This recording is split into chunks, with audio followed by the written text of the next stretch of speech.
So in the last lesson we looked at the basics of texturing, and in this lesson I'm going to apply some of the things that we learned in the last lessons in this project.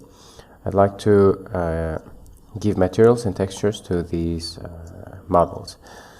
Actually, I have downloaded some textures from the internet, and they will be available for you. You can use them too.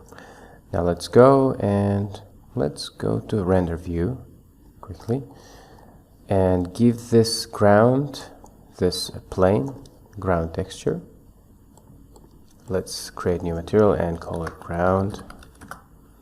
Oh, sorry, ground. And here, this is the concrete, maybe ground, I don't know. And this one, rock, and this will also be rock. You can use one material to different objects, rock. Now let's quickly give some colors to differentiate them, to make them different from each other. And this, it's just for now, and we're going to apply textures, use textures. And these will be, as you can see, this is one object.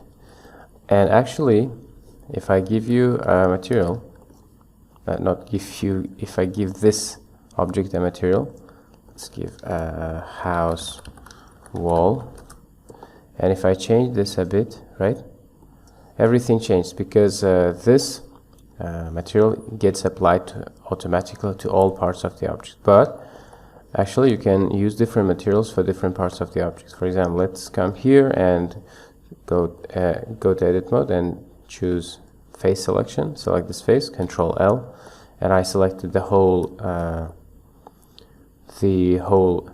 column. And now we can create new material here, and new slot and new material. Call it wooden column and assign it. If I change the color now, as you can see, it's different now. Let's do the same here. Wooden column, assign, and here too.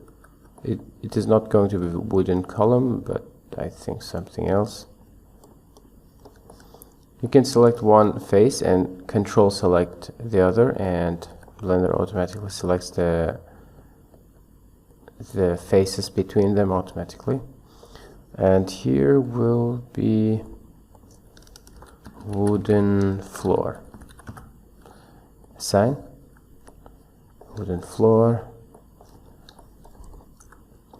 So this will be glass. New slot, new material. Window, assign, and here too, window, assign. And these will be,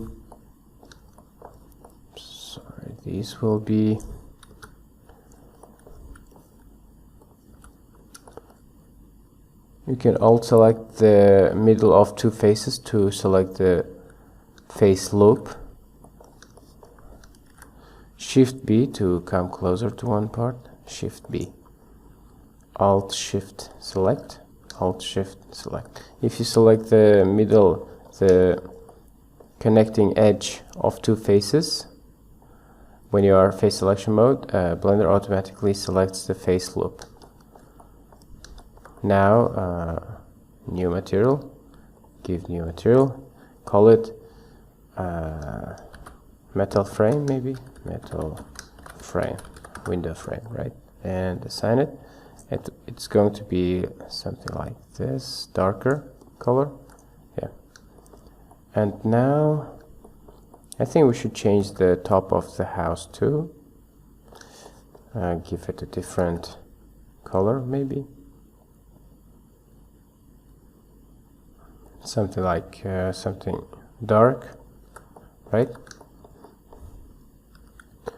Select face loop, as you can see, and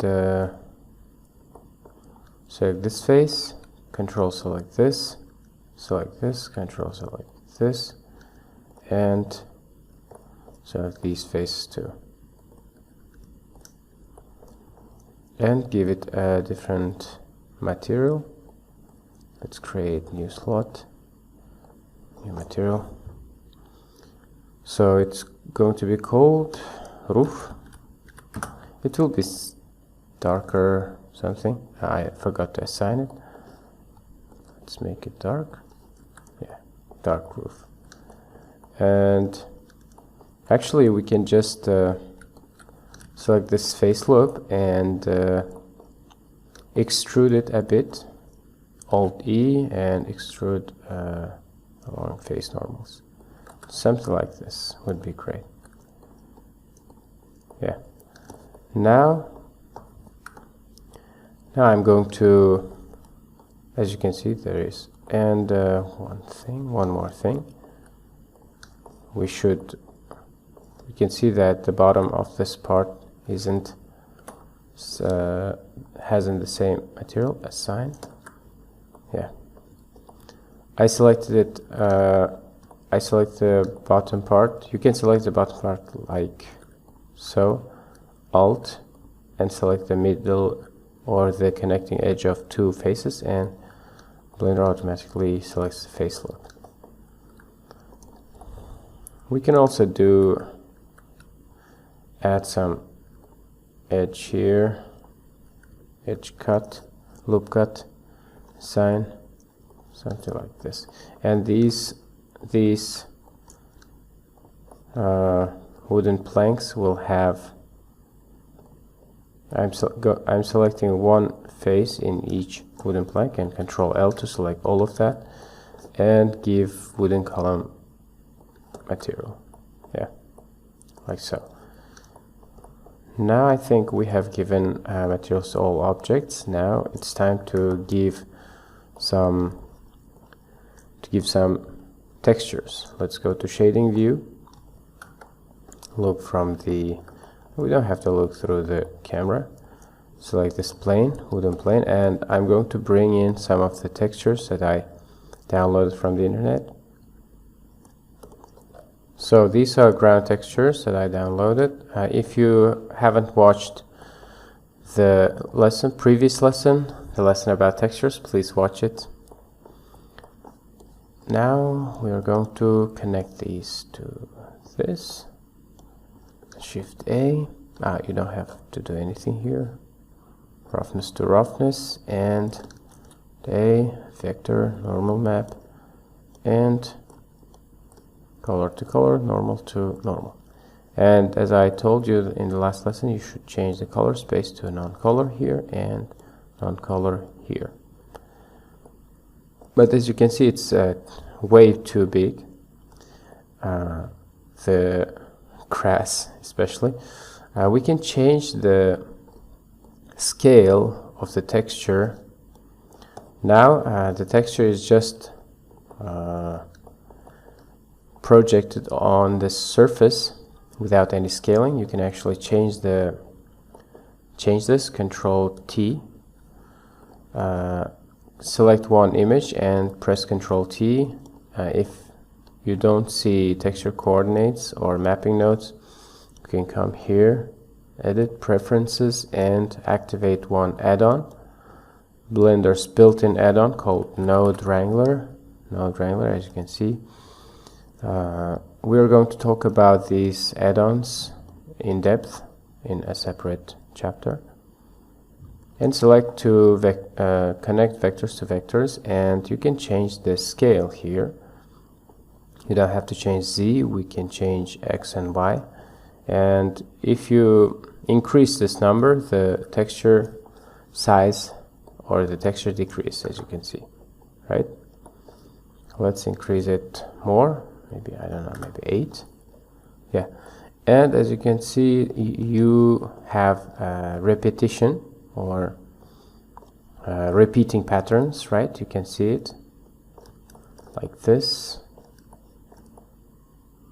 You can see, but if you look at the scene in a smaller angle, through a smaller angle, you don't notice it.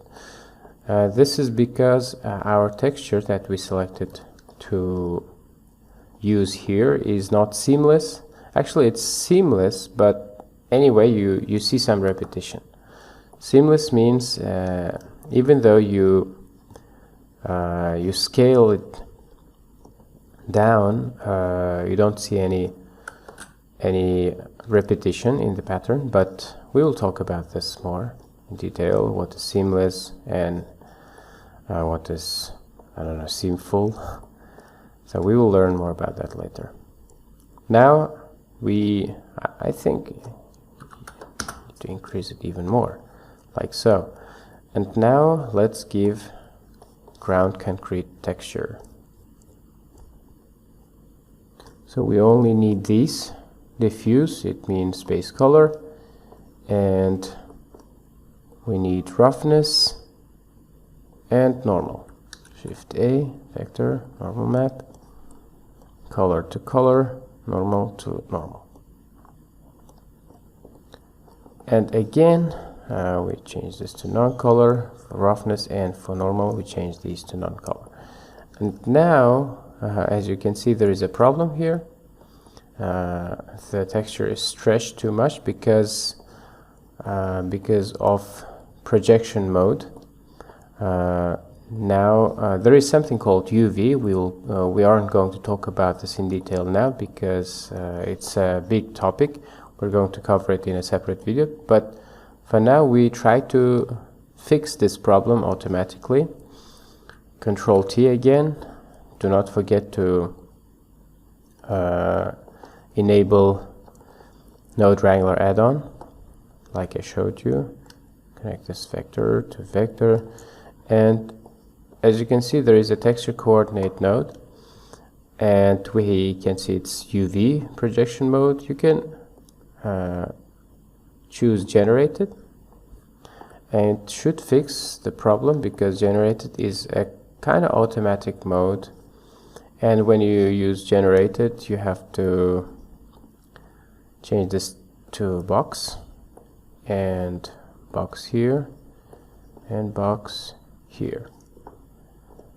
And I think it's not too bad for now, but again we need to change the scale. Let's change it to maybe 8. I think it's okay, not too much. 8, and let's look in. Yeah, not very bad actually. And about these stones, let's go. And automatically you can see there is a good stone here. Normal map, color to color, normal to normal, and let's change these to non-color and non-color. Not a bad stone, I think. Yeah, it's fine, not too bad. I will give the textures to other models in the same way, but let's create this. Let's give this glass shader because glass is something new. Shift S.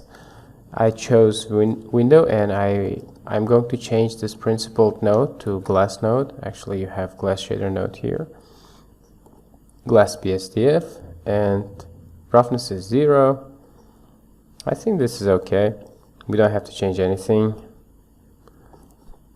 Maybe give it a bit roughness and change the color to kind of bluish something, right? It looks dark because there is no light inside the building. This is why it's going to be dark, of course.